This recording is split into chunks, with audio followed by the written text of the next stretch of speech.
this COVID-19 update. My name is Dr. Agness Mahomva, the Chief Coordinator for the National Response to COVID-19 Pandemic in the Office of the President and Cabinet. This weekly update is meant to give you the most recent information on our national response. It is meant to also enable you to plan your role in this response accordingly. Today I want to briefly talk about where we are since the pandemic started in March 2020. The cumulative number of cases has continued to increase as shown on the screen.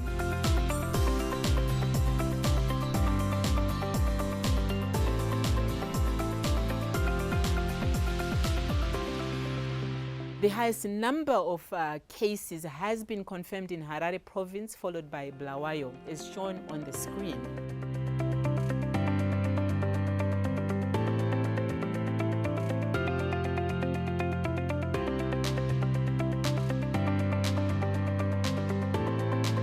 All provinces of note have recorded COVID-19 cases. Local, what we call community transmission, remains the main source of infection since late June 2020. Many will remember that when the pandemic started in March, most confirmed cases were imported. That is, they were coming from outside the country. This is not the case anymore.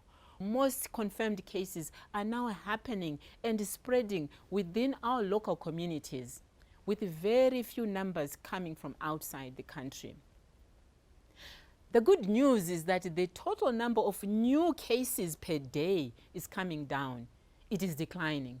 This is, however, not a time for us to celebrate. As long as we continue to record new cases, even if there are fewer cases per day, we are not out of the woods yet.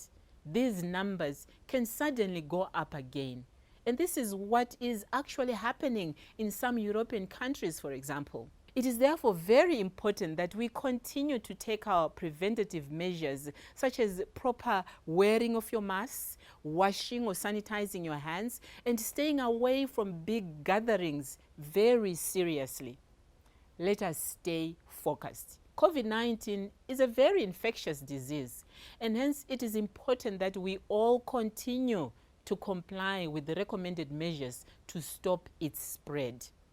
If you suspect you have COVID-19 disease, or if you are diagnosed with COVID-19, it is important that you stay away from other people. Most people with mild COVID symptoms can recover at home.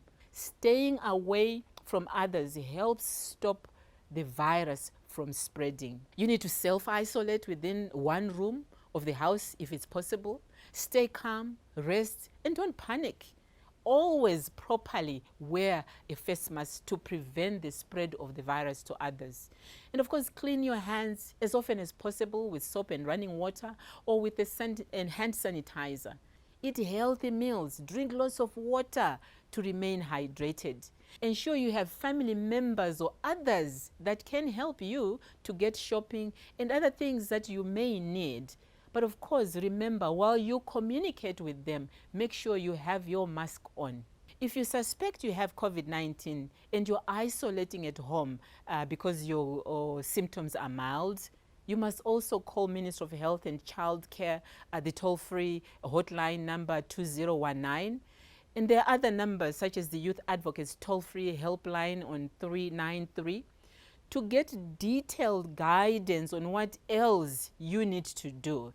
If your condition gets worse, for example, if your symptoms get worse, as I've just said, it is important for you to present yourself to a COVID-19 health facility early to avoid serious complications. Now, first of all, our airports and other ports of entry have reopened. Let me therefore remind you that those travelers with a COVID-19 free certificate and are showing no COVID-19 signs or symptoms on arrival, they are easily released to go home. However, those travelers showing COVID-19 signs and symptoms on arrival are required to undergo a COVID-19 test, whether or not they have brought in a COVID-19 free certificate. Because they have signs and symptoms, they must be retested.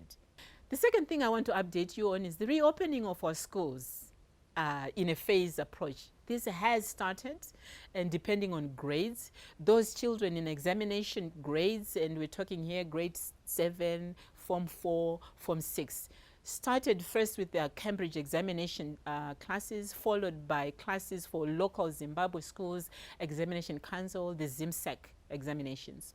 Government, through the Ministry of Primary and Secondary Education and the Ministry of Health and Child Care, is working with communities, yourselves, and other partners such as WHO and UNICEF to ensure that as the schools continue to reopen, they are doing so safely.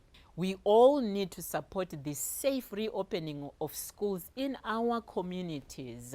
Once again, let's continue to adhere to all the recommended preventative measures in order to stop the spread of COVID-19. We are on the right track. Numbers of new cases are declining, but we are not there yet. Government continues to do its best. I would like to urge you to also continue to do your best. I will be giving this national update every week, so please do tune in to ZBC or other media platforms, including radio, to hear this update on the latest COVID-19 information in Zimbabwe.